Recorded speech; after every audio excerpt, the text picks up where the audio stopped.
Celephais by H.P. Lovecraft. Everybody, I'm sure you all at one point felt that you were not inside the shell that you call your body. Maybe you were asleep and maybe you were awake. But the fact is, it's out there. So take a moment, clear your mind, and get ready for an exciting tale. In a dream, Karani saw the city in the valley and the seacoast beyond, and the snowy peak overlooking the sea, and the gaily painted galleys that sail out of the harbor towards the distant region where the sea meets the sky. In a dream it was also that he came by his name of Karanis, for when awake he was called by another name. Perhaps it was natural for him to dream a new name, for he was the last of his family, and alone among the indifferent millions of London, so there were not many to speak to him and remind him who he had been. His money and lands were gone, and he did not care for the ways of people about him, but preferred to dream and write of his dreams. What he wrote was laughed at by those to whom he showed it, so that after a time he kept his writing to himself, and finally ceased to write.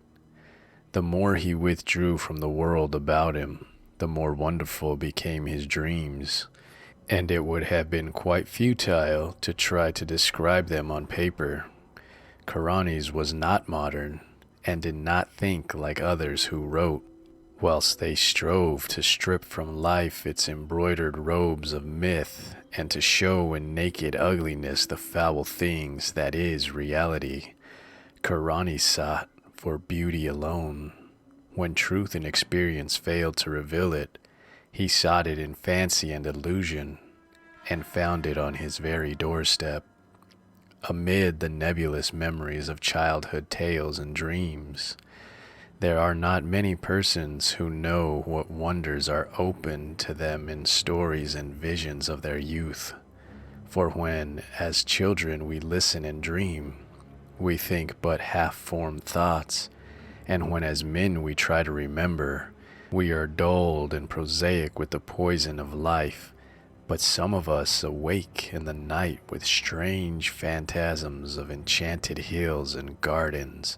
of fountains that sing in the sun, of golden cliffs overhanging murmuring seas, of plains that stretch down to sleeping cities of bronze and stone, and of shadowy companies of heroes that ride caparisoned white horses along the edges of thick forests.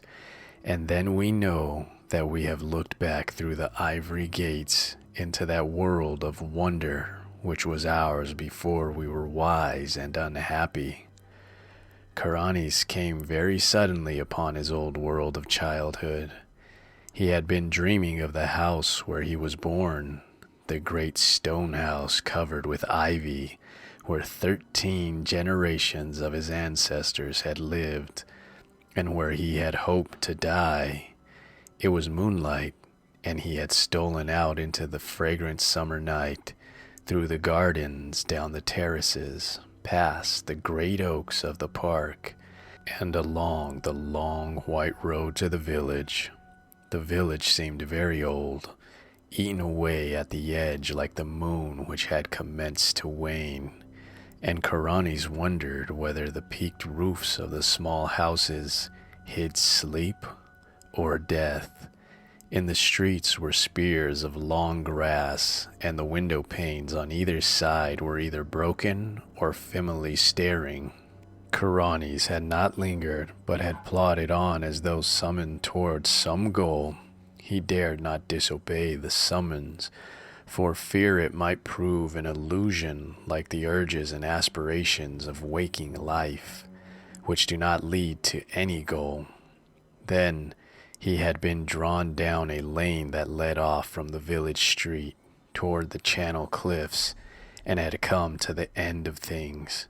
to the precipice and the abyss where all the village and all the world fell abruptly into the unechoing emptiness of infinity, and where even the sky ahead was empty and unlit by the crumbling moon and the peering stars. Faith had urged him on over the precipice and into the gulf, where he had floated down, down, down, past dark, shapeless, undreamed dreams, faintly glowing spheres that may have been partly dreamed dreams, and laughing winged things that seemed to mock the dreamers of all the worlds. Then a rift seemed to open in the darkness before him,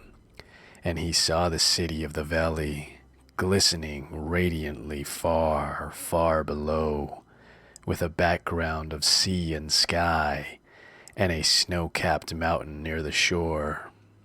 Karani's had awakened the very moment he beheld the city,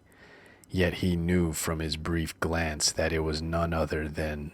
Celephais, in the valley of Othanargai, beyond the Tarnarian hills, where his spirit had dwelt all the eternity of an hour one summer afternoon very long ago, when he had slipped away from his nurse and let the warm sea breeze lull him to sleep as he watched the clouds from the cliff near the village. He had protested then, when they found him, waked him, and carried him home, for just as he was aroused he had been about to sail in a golden galley for those alluring regions where the sea meets the sky. And now he was equally resentful for awaking, for he had found his fabulous city after 40 weary years. But 3 nights afterward, Karani's came again to Celephais. As before, he dreamed first of the village that was asleep or dead, and of the abyss down which one must float silently. Then the rift appeared again, and he beheld the glittering minarets of the city and saw the graceful galleys riding at anchor in the blue harbor, and watched the ginkgo trees of Mount Aran swaying in the sea breeze. But this time he was not snatched away, and like a winged being, settled gradually over a grassy hillside till finally his feet rested gently on the turf. He had indeed come back to the valley of Othnargai in the splendid city of Celephais. Down the hill, amid scented grasses and brilliant flowers, walked Karani's, over the bubbling Naraxa on the small wooden bridge where he had carved his name so many years ago, and through the whispering grove to the great stone bridge by the city gate. All was of old, nor were the marble walls discolored, nor the polished bronze statues upon them tarnished, and Karani saw that he need not tremble lest the things he knew be vanished, for even the sentries on the ramparts were the same, and still as young as he remembered them. When he entered the city, past the bronze gates and over the onyx pavements, the merchants and camel drivers greeted him as if he had never been away, and it was the same at the turquoise temple of Nath or Thoth, where the orchid-weathered priest told him that there is no time in Othnargai, but only perpetual youth. Then Karani's walked through the street of pillars to the seaward wall, where gathered the traders and sailors, and strange men from the regions where the sea meets the sky. There he stayed long, gazing out over the bright harbor where the ripples sparkled beneath an unknown sun, and where rode lightly the galleys from the far place over the water. And he gazed also upon Mount Aran, rising regally from the shore, and its lower slopes green with swaying trees, its white summit touching the sky. More than ever, Karani's wished to sail in a galley to the far places of which he had heard so many strange tales, and he sought again the captain who had agreed to carry him so long ago. He found the man, a Thib, sitting on the same chest of spices he had sat upon before, and a Thib seemed not to realize that any time had passed. Then the two rowed to a galley in the harbor, and giving orders to the oarsmen, commenced to sail out into the billowy Cernerian sea that leads to the sky. For several days they glided undulatingly over the water, till finally they came to the horizon where the sea meets the sky. Here the galley paused not at all, but floated easily in the blue of the sky among fleecy clouds tinted with rose. And far beneath the keel Karanis could see strange lands and rivers and cities of surpassing beauty, spread indolently in the sunshine which seemed never to lessen or disappear. At length a Thib told him that their journey was near its end, and that they would soon enter the harbor of Seranian, the pink marble city of the clouds, which is built on the ethereal coast where the west wind flows into the sky. But as the highest of the city's carven towers came into sight, there was a sound somewhere in space, and Karanis awakened in his London garret. For many months after that, Karanis sought the marvelous city of Celephais and its sky-bound galleys in vain, and though his dreams carried him to many gorgeous and unheard-of places, no one whom he met could tell him how to find Oath Nargai beyond the Tanarian hills. One night he went flying over dark mountains where there were faint, lone campfires at great distances apart, and strange shaggy herds with twinkling bells on the leaders, and in the wildest part of this hilly country, so remote that few men could ever have seen it, he found a hideously ancient wall or causeway of stone, zigzagging along the ridges and valleys, too gigantic ever to have risen by human hands, and of such a length that neither end of it could be seen. Beyond that wall in the gray dawn he came to a land of quaint gardens and cherry trees, and when the sun rose he beheld such beauty of red and white flowers, green foliage and lawns, white paths, diamond brooks, blue lakelets, carven bridges and red-roofed pagodas, that he for a moment forgot Celephais in sheer delight. But he remembered it again when he walked down a white path toward a red-roofed pagoda, and would have questioned the people of that land about it, had he not found that there were no people there, but only birds and bees and butterflies. On another night, Karanis walked up a damp stone spiral stairway endlessly, and came to a tower window overlooking a mighty plain and a river lit by the full moon, and in the silent city that spread away from the river bank, he thought he beheld some feature or arrangement which he had known before. He would have descended and asked the way to Oath Nargai had not a fearsome aurora sputtered up from some remote place beyond the horizon, showing the ruin and antiquity of the city, and the stagnation of the reedy river, and the death lying upon that land, as it had lain since King Carnathalus came from his conquest to find the vengeance of the gods. So Karanis sought fruitlessly for the marvelous city of Celephais and its galleys that sail to Seranian in the sky, meanwhile seeing many wonders, and once barely escaping from the high priest, not to be described, which wears a yellow silken mask over its face, and dwells all alone in a prehistoric stone monastery on the cold desert plateau of Lang, In time he grew so impatient of the bleak intervals of day that he began buying drugs in order to increase his periods of sleep. Hashish helped a great deal, and once sent him to a part of space where form does not exist,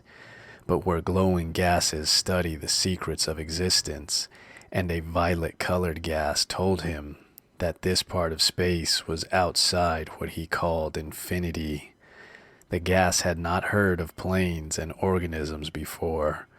but identified Karanis merely as one from the infinity where matter, energy, and gravitation exist. Karanis was now very anxious to return to minaret-studded Celephais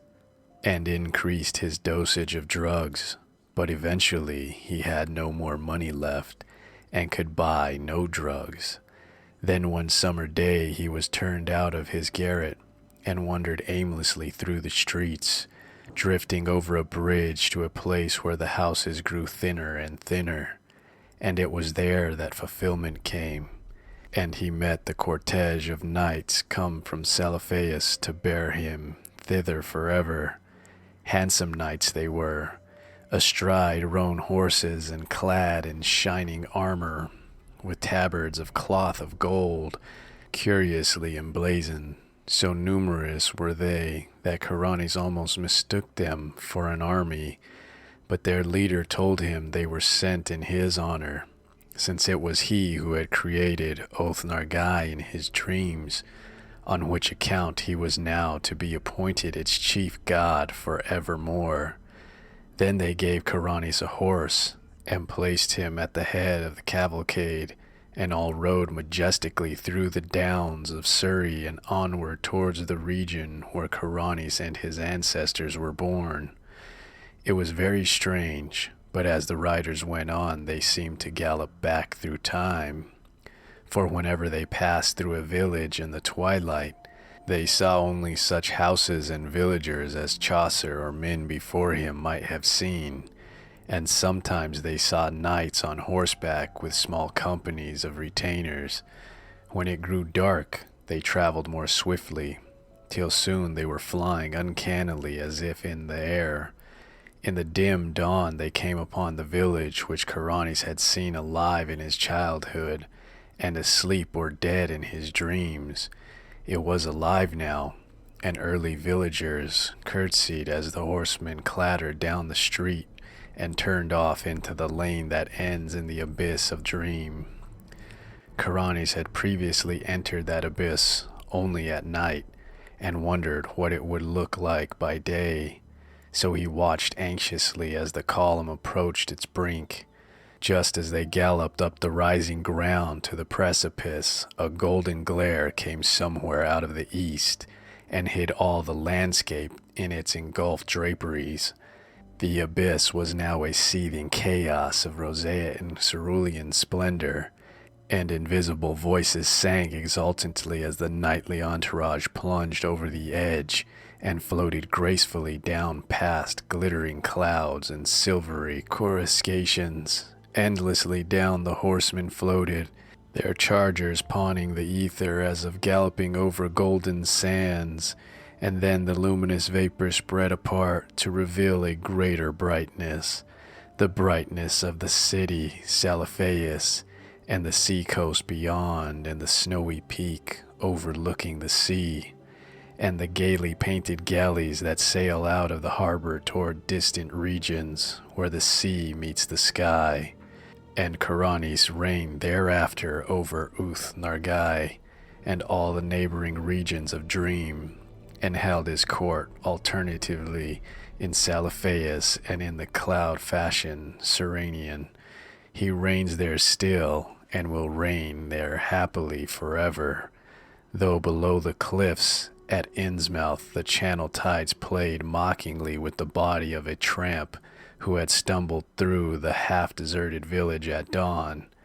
played mockingly, and cast it upon the rocks by ivy-covered Trevor Towers, where a notably fat and especially offensive millionaire brewer enjoys the purchased atmosphere of extinct nobility.